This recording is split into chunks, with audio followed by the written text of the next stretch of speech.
Hey guys, welcome back to a new episode of The Life of a Makeup Artist. Today we have Christopher Malone and Jessica Padilla, who come from incredible backgrounds in and out of the TV and film industry.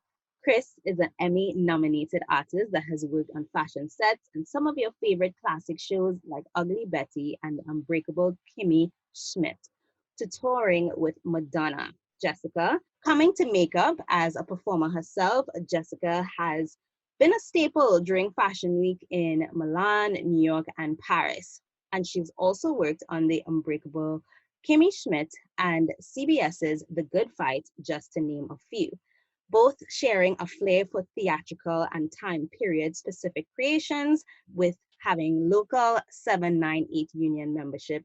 They will be sharing with us today all about working in TV and film and navigating the new normal. Chris, Jessica, welcome to the show. Hi. Thank you.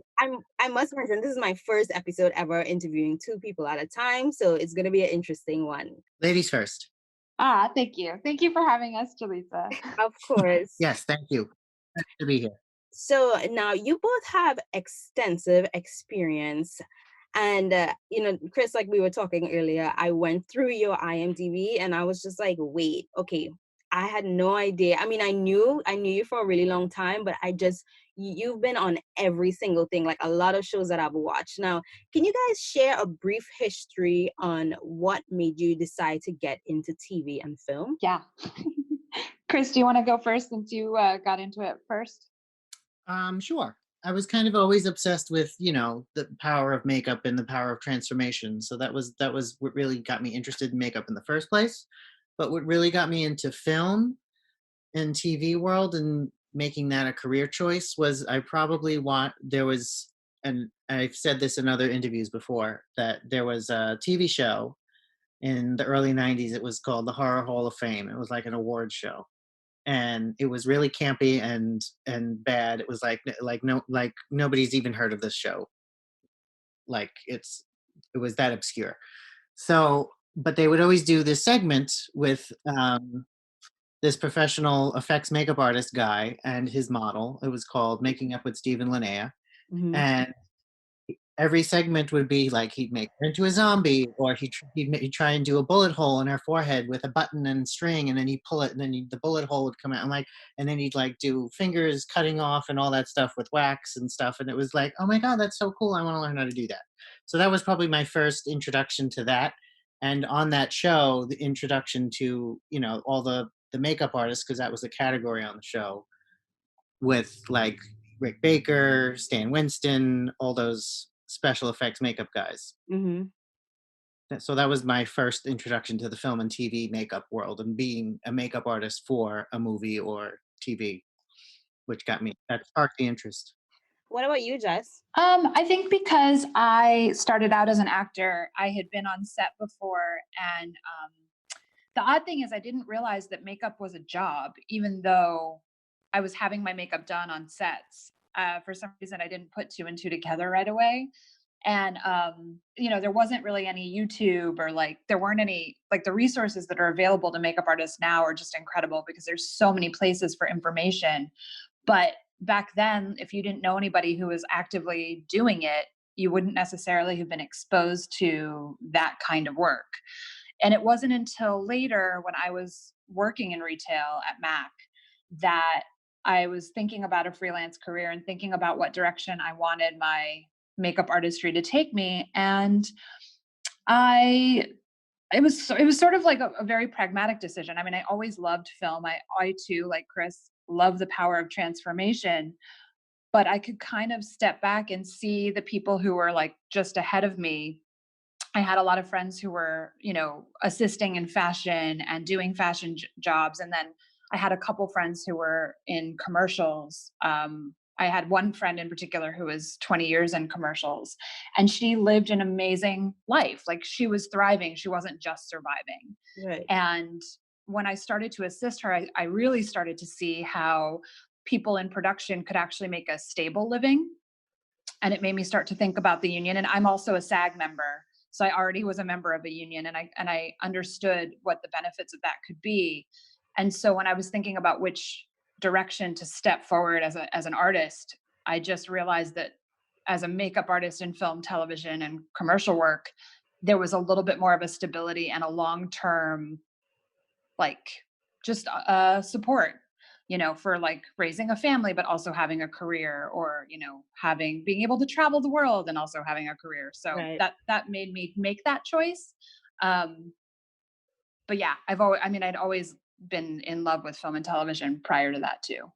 And I know you are like fully every time we see each other backstage, like you do fashion a lot. How do you balance both, or how have you balanced both in the fashion? That's the $1 million question. Right? Just like in Milan, then she's on two shows, and I'm like, wait, there's Jessica again. Like, how did you do it? Uh, by the skin of my teeth, and I just don't accept no for an answer. I mean, I've had so many people tell me along the way that, you have to choose one path or the other. You can't do everything. You can't be, involved in all these things. And to some degree, I think for newer artists, it's important to understand that, you will spread yourself thinner if you're trying to do multiple things. It's hard to be like a master of all of these things. Mhm. So I would say that there were moments in my life when certain paths like took a when I was trying to get into the union, that is pretty much all I did. And I didn't do a couple of fashion weeks during that 3-year period of like trying to get my days, because it just isn't possible to do everything all the time, Right. whatever. It's kind of like spinning plates, and sometimes you just have to like spin one a little more than the other to like keep it going. And but I also don't believe in limiting myself to what people's perceptions of what can be done and cannot be done. Mhm. I participate in fashion and editorial as often as I can. I mean, there's a lot of times I get asked to assist big artists and I can't do it Right. because, the day rate is very small. Right. Um, and I'm already on something like a bigger project. But if I'm between projects, if I'm between filming jobs and someone offers me a day rate to assist, like, and it's like $75, I'm still down. Like, I'll still Right. do it if I have the time, just for my own artistry and connection, and being able to network. So So I think it's just about doing your best. did you And make did you make a pact with the scheduling gods? Because I'm like, oh, yeah, a little bit, a little bit. I find that because Fashion Week happens twice a year, I can't always go to Europe both times, but if I can hit one time, I definitely try. And some like this last time, my show wrapped on like a Friday, and I was on a plane the following Thursday, and I didn't know which way was up. I mean, it was like insanity. right. So sometimes you just commit and go for it. Um, it's not easy, but it is possible. And I think it's just like, I also personally feel that like the fashion work really informs my artistry. Hmm. Um, so it's a way to re-inspire myself and get unstuck in habits, and just like it's a different part of my brain. And I like switching back and forth because then I feel like I don't get tired or bored, and Right. those things feed each other. It's not necessarily two separate things, although it kind of is. Right. So let's get right into it. How does one get into this part of the industry? Let's say you're working in retail, or you have a desire to get into TV and film and you just don't know. Like, I've had people ask me and I'm just like, listen, I have no idea, but I know people that do. So how do you get started when you just don't have any idea where to go? Well, Sips tea. so Yeah. yeah, you kind of have to start at the bottom. Really, the bottom of the ladder. Like, go to film schools. Hmm. At like they're always film schools that need makeup artists or hairstylists, whatever, for their final projects, because they have to make a movie basically. So, and you kind of got to climb the ladder with those people. So if you start there in film school, these are the people coming up the ranks, just like you are in that field. So if you start there, that can open other doors and things like that. Also, if you want to do film and TV, it's kind of important to know how to do some special effects. I mean, you don't have to be Rick Baker, but you have to know how to do some basic things Hmm. that I feel like you could probably learn on the internet, maybe, but you really need the hands-on practical experience for it, because it is a whole separate type of products that you need to learn. Right. I mean, makeup is makeup. I mean, the fundamentals are basically the same, but it's just a different level of product that you need to understand how to use. Just want to add one thing to Oh that. yeah, of course. Just really quickly. Because I did start in retail and I made that leap, and I think it's really overwhelming for people who feel like they don't know anyone. My best advice that I always give to people is to talk about it. Like, talk about it all the time. Talk about what you want to do. Talk about where you're going, because you just never really know like who's in the room. And it could be the person next to you. It could be another fellow artist. Um, I think that, just by, it's like, it's all who you know, but who you know doesn't have to be someone big. It could literally be someone that you know who like works in your store with you, or a freelancer or a customer. One of my first film jobs was passed to me by another freelance makeup artist who just wasn't interested in film. But because I'd constantly talked about the fact that I wanted to go into film, she was like, oh, like she immediately thought of me when she was looking to refer the job. So I just always recommend to like talk about it. Right. And Jaleesa, you said it yourself at the beginning. You said, well, I don't know about it, but I know two people that do. So Right. that's, you're passing off the info. Right. Yeah. And then for both of you, do you think that this is something that you have to go to school for? Because some people might be like, listen, I just want to do like morning shows. I just want to do TV. Like, I'm not trying to get my hands bloody. Like, how would you like that would be me, but yeah. Yeah, I mean, I didn't go to school for any of this. I am 100% self-taught, but saying that is also kind of not true, because even though I never went to a school, I've definitely taken classes like kind of like random classes. Like I took an airbrush class. I took a special effects class. I think for special effects, you definitely need a class. There's just no way you're gonna, like Chris said, there's no way to do it at home and know. You really need somebody else's input and in real time in real life. Right. So I took various classes on specific things that I felt I needed to sort of like get better at, or just to broaden my base of knowledge. But in general, I never like enrolled in a school and completed a certificate or anything like that. Right. My advice would be is you may never do, once you're in the biz, you may never ever have to do an effect or a bald cap ever in your life. But what it takes to learn how to do those things, it teaches you how to use those products. It teaches you the process, so that, because this business of film and TV, it's like things get thrown at you left and right, and you have to, think on your feet. And sometimes the stuff you learn by learning how to do a ball cap can help with your beauty makeup and whatnot, etc. Right. Not only that, though, I think just by having that skill set, even if you've just taken a class, but you don't necessarily want to specialize in that, if you're doing a job that then you have to hire someone to do like something outside of your scope of expertise, at least you have the knowledge to know what you're looking for, to know how to hire that, Right. Right. if that makes I sense. remember that show that I was really obsessed with Face Off, and I just thought it was really fascinating. But Chris, you're both right. When you look at all those products, I'm just like, I wouldn't even know where to start. Like, it's just bottles of like huge things. I'm like, wow. So I definitely respect it. Now, Jessica, I know that you are the director of new membership for the union, and Chris, this is also a position that you've held in the past.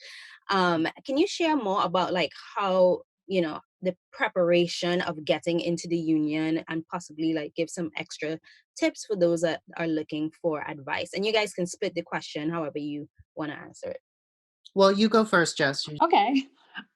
I'll give the technical like answer. Basically, if anyone wants to know anything about the submission process or the information on how to submit an application and the requirements, you can go to the website, which is www.local798.net, and all of the instructions are under the tab How to Apply. For the East Coast. For Right. the East Coast, thank you. East Coast is different than West Coast, and I'm only the director of new membership on the East Coast. Okay. I don't have any jurisdiction for the West Coast. Okay. That being said, there's a few requirements that are pretty. That you have to have, and one of those things is 180 days worth of work in the field that we would have a contract for. So that basically means like all production work, theater, anything that the local would have a contract for even like in non-union land, like this is the part where it gets confusing. People are like, well, I don't, I'm not booking union work. I'm not union yet. How do I get those days? But it can be non-union film. It can be the non-union news. It can be non-union theater productions. But it doesn't include any retail work or bridal or photography, like no photo shoots, nothing like that, because that's not something that the union handles regularly. Or Fashion Week. Or Fashion Week, correct. Unless it's like a televised, like the Victoria's Secret fashion show counted. Right. Because it was televised. So because that was like a production, that one counted. So, right. And anyone can also email me at membership@local798.net if they have any questions about like, does this job count or does that job count? Because we, that's the bulk of like what your initial submission is. Right. And then there's just a bunch of like regulatory things, such as like proving that you live in the jurisdiction, that the union is, and other things like that. Right. And I've had friends where they've been prepping to get into the union, and it's like you have to do like ball caps and submit all those things. The second part, so once you submit your initial application with the requirements, that doesn't have anything to do with your makeup work. At the point that you meet all the requirements, then we invite you to have an interview. And at that interview, you would show a portfolio to members of the union. And that portfolio has a list of things that we have to see. And special effects are a large part of that portfolio, because oftentimes in union work, you are required to do out-of-kit effects, and occasionally like, a bald cap or some sort of character makeup. Facial hair. And facial hair. Laying facial hair is a big one. So it's important to have those skills, because basically once you get in, you hit the ground running. There's no like official training once you start those kinds of jobs. It's not like you start and then you learn. It's like you learn, you join, and then you start working. Right. And you just have to be ready. Yeah.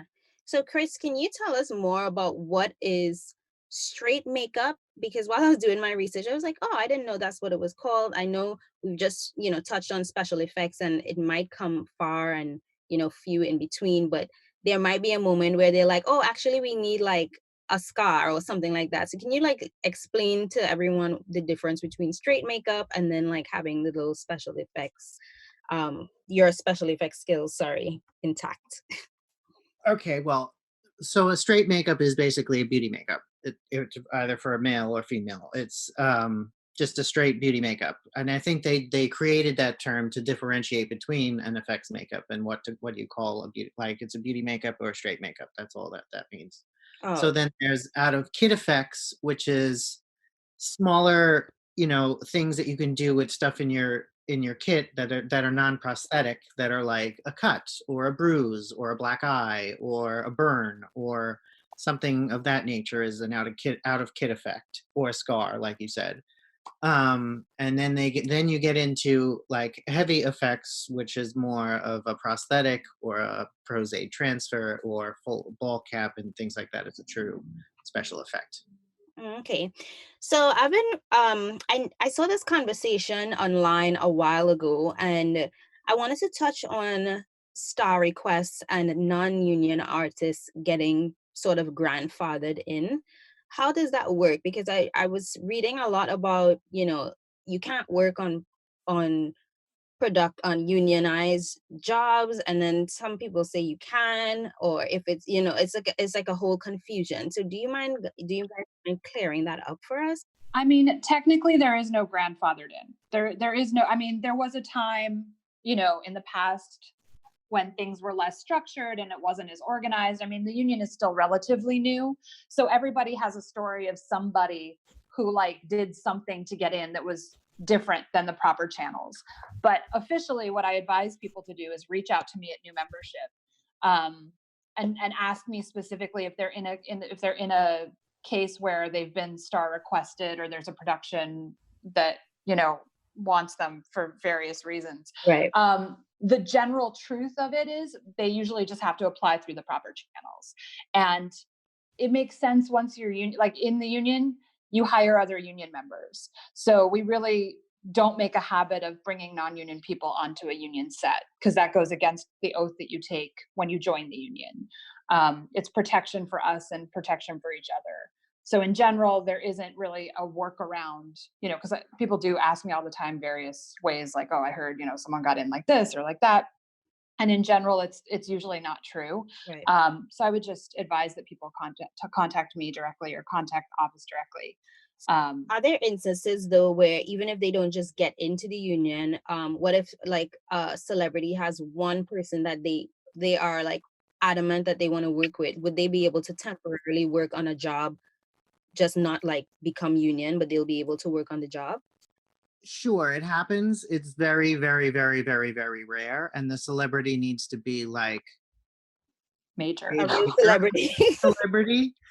Like, yeah, they need to be like the top on the top of the call sheet, like star of the show for something like that to be allowed. Not just saying that it doesn't happen, but it's very, very, very, very, very, very rare. Okay.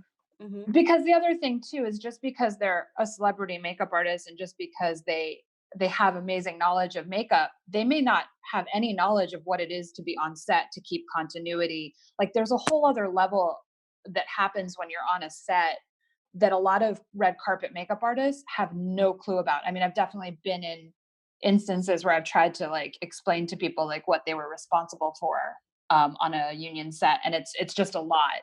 And nobody really has time to like train them. Right. So Once they hear about all that, they're like, "Oh no, I'm out. I don't want to do that."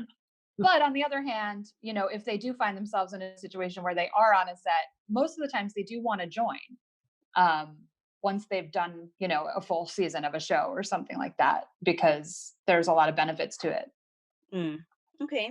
And then can you get each, I'm really curious, what would be your three tried and true products on set? Let's say maybe like a foundation and like a concealer or anything else, like anything. Ooh, only three. Yeah, like Yeah. three that if you don't have in your kit, you're gonna be like, oh shit, like I need to go home and get this. Oh, Chris, you go first. Three things that I always have in my set bag that I probably would like. That's the most requested thing or thing you go to most on set would be some sort of anti-shine product, Okay. like a Mally Beauty, the silicone mattifier, Yes. or Eve Pearl's mattifier, something like that. Okay. Um, uh, Krylon Dermacolor Okay. palette, the Dermacolor concealer palette, because you could use it for just about anything you need to touch up with on set. Right. And then a really good lip balm. Yeah. I mean that dermacolor is really dry, so you can really manipulate it to look like real skin, right? Exactly, and that's why it works so well on film and TV, because you could cover a bruise on a leg, you'd even cover a tattoo if you wanted, but Right. What about you, Jess? I'm curious.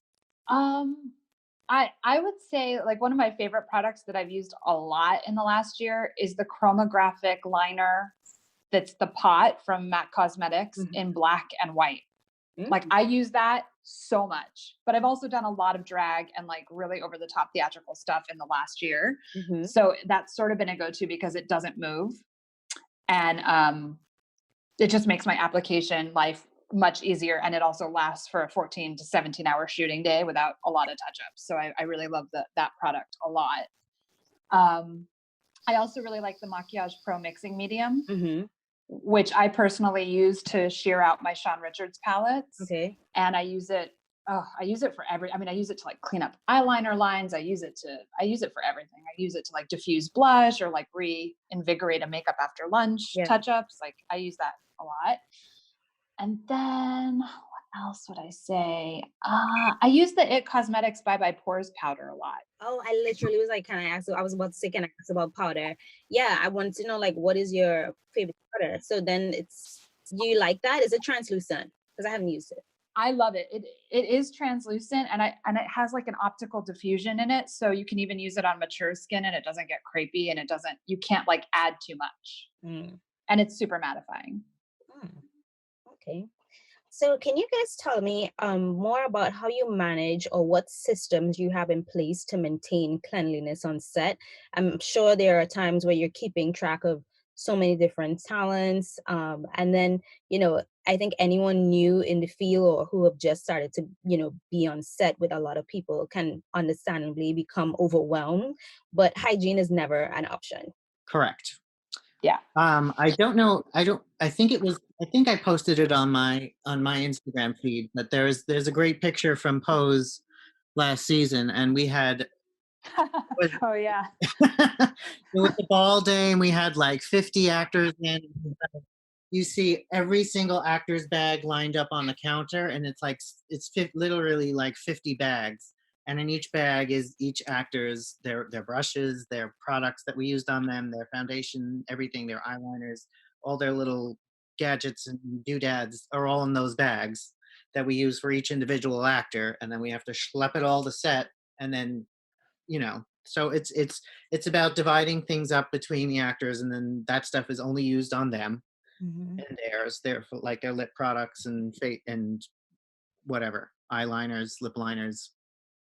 Okay. I also really like the the Mayo cases that they have come out with. Um, I love them because they're like individual cases that can fit inside an actor bag really seamlessly, and they're magnetic.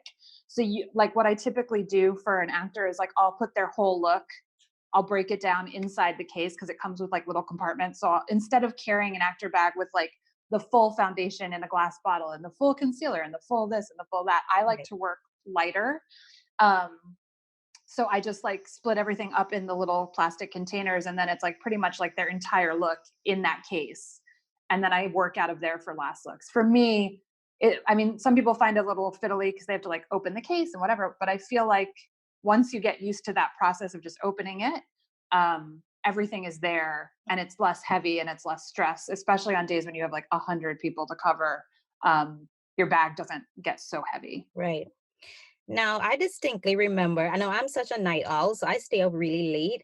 And I can clearly remember, probably from both of you guys, but I know I've seen it where I'm still up and you guys are like about to leave for set today. And I'm like, oh my God. So, can you guys tell us more about the realities of being a TV and film artist? Because it sounds really exciting until you're like, oh, your call time is 3 a.m. Oh yeah, it sounds really glamorous on paper until you get to the reality of it. But yes, we usually have to be. I mean, the earliest call time I had where I had to be somewhere was 2 a.m. Wow. Yeah, I think mine was 2:30. I'm also a night owl, so that is very difficult for me. But you just do it. And sometimes it's just like the excitement that gets you through. Sometimes it's just like you set 7 alarms. I don't know how you do it. I'm still not used to it. My body I don't clock think is I'll ever certainly get not. used to it. You guys have a special diet, like a diet, something like a snack, a secret, I don't know, Red Bull, like what gets you through? I don't know. I Because mean, lots and lots of coffee in the morning. Yeah. okay, because if you aren't set for from 2 a.m., like that's you're gonna be there for a full day, Mhm. until whatever gets done. Minimum 12 hours. Plan on a minimum of 12 hours being there on set every day. So if you're there at 2 a.m., you're probably not going to come home until Three, the afternoon, four. 3 or 4 p.m. Wow. I take a lot of naps. I mean, let's be real. Oh Like yeah. When we get those hour lunches, you spend the whole, you go lay down in the trailer and shut all the lights. oh yeah. So with COVID-19, we are entering into uncharted territory, and working on productions more often than not has a lot of people, and in some cases that can go into the hundreds. No one knows the future, but what do you guys suspect the new normal on film sets to look like? I've been seeing a lot of like guidelines come out from a lot of different places, and it's just a lot of different information. But from your personal experience, what do you guys think that new normal would be? I think there's going to be a lot more testing of all crew members, like often or even on a daily basis, and everybody's wearing masks and protective Mhm. gear and makeup for us in our department, probably a face shield when we're doing makeup, and making sure we're constantly washing our hands before and after every person, or before and after we touch everything. um but it's going to be an adjustment, but it'll be temporary, hopefully. I also think that it's really important to remember, and I know Chris agrees on this, and like some of the other artists who've been doing this a long time and who are more senior than us, have sort of emphasized the fact that HMU has always been one of the most sanitary on set. Like we already practice very stringent guidelines for keeping our actors safe and you know, not cross contaminating. And so the new normal pretty much looks like production um, sort of rising to the occasion, because a lot of the things that we need them to provide, They come to us. They're like, can you give us sanitizer? Do you have this? Do you yeah, have like that?" Yep. they're going to have to step up their game so that we can continue to do what we already do. Right. You know, they're going to have to provide more space so that we can be acceptably socially distant. They're going to have to provide PPE. They're going to have to make sure there's sinks and places we can wash our hands regularly. They're going to have to make sure that the crafty is served in a way that we can all eat safely. And I just think it's really important to remember as a non-union or a union member that we should not be like signing any waivers that like waive our rights. You know, just because we're all hungry to get back to work and just because we all definitely want to be on set again, at no point should that cost us our health or the health of our families. Like we shouldn't be signing that away. Like we need to work with production, and production needs to work with us to ensure that it is safe for everyone. Right. 100%. So I wanted to ask as well, how would the our listeners connect with you guys on Instagram? Or I know Jessica, you gave the email to connect with you, but how can we see your work and stay connected? And Chris, you as well. Probably my Instagram is the best if you want to see my work because I post a lot of stuff there. It's Chris Maquillage, makeup in French, Maquillage. Yeah, and for me, it's Instagram if they want to see work or just like shoot me, you know, like a message or whatever. It's no guts, no glamour, NOGUTS, NOGLAMOUR. Perfect. So I just wanted to say thank you so much for your time. I feel like this is definitely going to be some type of follow-up episode because once things get back to being, quote unquote normal, there's going to be a lot of changes, and I think it'll be Yeah. worth having a conversation on how, that is being implemented. But in the meantime, thank you so much, guys, and we will see you guys in the next episode. Thank you so Thanks so much. much for having us. Bye. Bye. Bye.